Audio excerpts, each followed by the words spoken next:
Hey guys, it is Michelle and I am here with another Top 5 Wednesday video. I will link the GoodReads group for Top 5 Wednesday below, so if you're interested in joining, that is where you find information. It is open to anyone. This week's topic is books that are set in the area, country, or region that you are from. And being from Texas, I thought, I've read lots of books set in Texas, this is going to be easy. And turns out I was wrong. I could only find 3 books that I've read that were set in Texas. So I kind of expanded it to just the South in general because I've lived in Arkansas and Texas, and so I consider myself pretty Southern. Although I don't talk that Southern all of the time. It does come out once in a while. All right, first up on my list is Evidence of Things Not Seen by Lindsay Lane. And this is a very strange book. It was very refreshing. I got it as a digital advanced reader's copy, so I did get to read it for free in exchange for an honest review. I gave it 5 stars. It follows Tommy. He's a young man in high school with Asperger's syndrome, so people know of him but don't know him that well, and he disappears.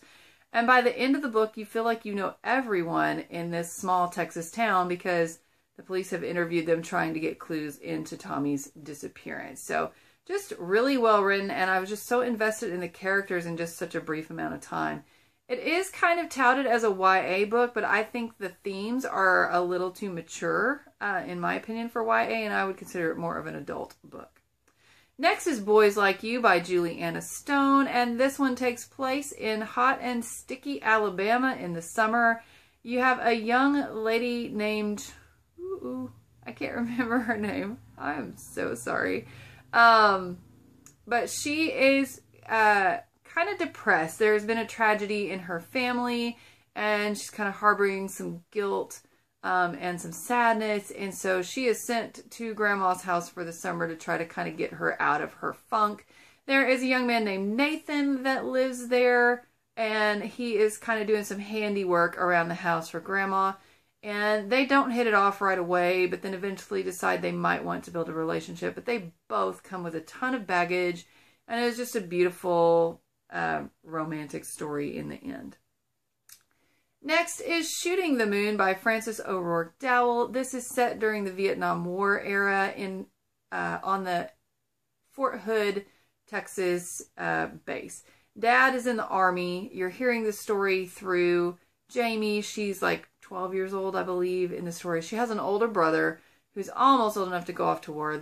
Dad is just really gung-ho Army, and Jamie and her brother all the time play Army guys, and they're strategizing, and she knows she can't be in the Army, but she's so proud that her brother can, and he's almost old enough, but Dad doesn't want him to, and so that's a big mystery. He ends up enlisting anyway, and Dad is extremely upset about that, and so Jamie's trying to make sense of it all.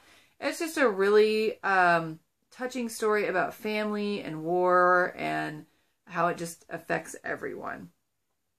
Next on the list is a little bit of a cheat, and that's The Martian by Andy Weir. And although I may, act a little alien sometimes, I am not from Mars. And that, of course, is where the majority of the story takes place. But Mark Watney does interact with some people from Houston, so I'm counting it, by golly. It's just such a great book. I just couldn't pass up another opportunity to talk about it. It does have some math, some technology, some science behind it. And it is pretty suspenseful as a survival story, but it's also so funny. Mark Watney's sense of humor is just perfect and just a great amount of tension and comic relief. And I just can't recommend that book enough. 5 stars, and it is on my favorites shelf. And last on the list is How to Build a House by Dana Reinhardt. And this is another YA kind of romance story. There is a young lady named Harper. She decides to volunteer her summer time, and so she's sent to the middle of Tennessee to help rebuild a house. And while she's working on the house, so is the teenage son from the family the house is for, and they kind of strike up a relationship, and then they realize, the end of summer is going to come and we're going to have to split up, so how are we going to handle that? So just a cute touchy-feely story there as well. So that is my list. Thank you so much for watching, and happy reading.